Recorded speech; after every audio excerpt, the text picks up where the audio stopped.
कर्नाटक के चित्रदुर्गा के प्रतिष्ठित मुरुगा मठ प्रमुख डॉक्टर शिवमूर्ति मुरुगा शरनारू की अग्रिम जमानत पर याचिका पर जो है आज स्थानीय अदालत सुनवाई करने जा रहा है। डॉक्टर शिवमूर्ति पर 2 नाबालिग लड़कियों ने यौन उत्पीड़न का गंभीर आरोप लगाया है। आपको बता दें ये मामला 26 अगस्त को दर्ज करवाया गया है। इनमें से एक अनुसूचित जाति की छात्रा है। 27 अगस्त को पॉस्को के तहत मामला दर्ज हुआ। आईपीसी की धारा 376 यानी बलात्कार की धारा भी लगाई गई है। पीड़ित नाबालिग लड़कियों का बयान मजिस्ट्रेट के सामने दर्ज किया गया है। निहाल है हमारे साथ। निहाल, गंभीर आरोप है और वो भी इतने प्रतिष्ठित व्यक्ति के खिलाफ।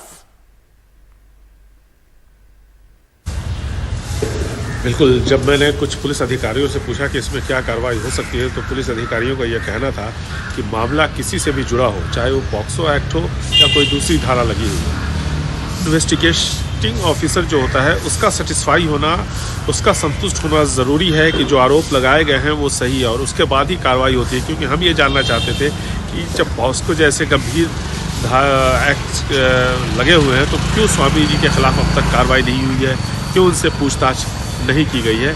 तो ये हमें बताया गया। यहाँ पर जो आरोप लगे हैं निश्चित तौर पर वो काफ़ी गंभीर आरोप हैं।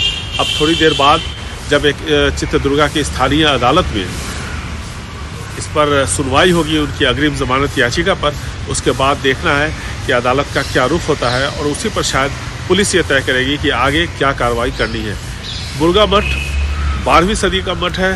कर्नाटक के बेहद प्रतिष्ठित मठों में से एक है। कई सारे इसके एजुकेशनल इंस्टीट्यूशंस चलते हैं। ये जो 2 लड़कियां हैं जिन्होंने आरोप लगाए हैं, ये दोनों फ्री छात्रावास जो है उसमें ये रहती थी और इन दोनों ने ये आरोप लगाए हैं। अब ये आरोप कितने सही हैं अदालत तय करेगी। पुलिस का यह कहना है कि जो आरोप लगाए गए हैं उसमें जो धाराएं लग सकती थी उसके हिसाब से उन्होंने मुकदमा दर्ज कर दिया है और अब इन्वेस्टिगेशन होगा। अब स्वामी जी से भी पूछताछ होगी। लड़कियों से का बयान पहले ही दर्ज हो चुका है। साथ ही साथ एक वार्डन है इस फ्री हॉस्टल गर्ल्स हॉस्टल की, उसके खिलाफ भी मामला दर्ज हुआ है। और साथ ही साथ एक और शख्स है जिसको कि पहले मैनेजर होता था मठ का, उसको 5 से 6 साल पहले हटा दिया गया था। बाद में बहुत मान मनोबल के बाद दोबारा उसको मठ में लाया गया। तो उसकी जो भूमिका है उसको लेकर भी उसके खिलाफ भी एक कंप्लेंट दर्ज किया गया है। तो कुल मिलाकर के अब अदालत के रुख से ही आगे की कार्रवाई तय होगी।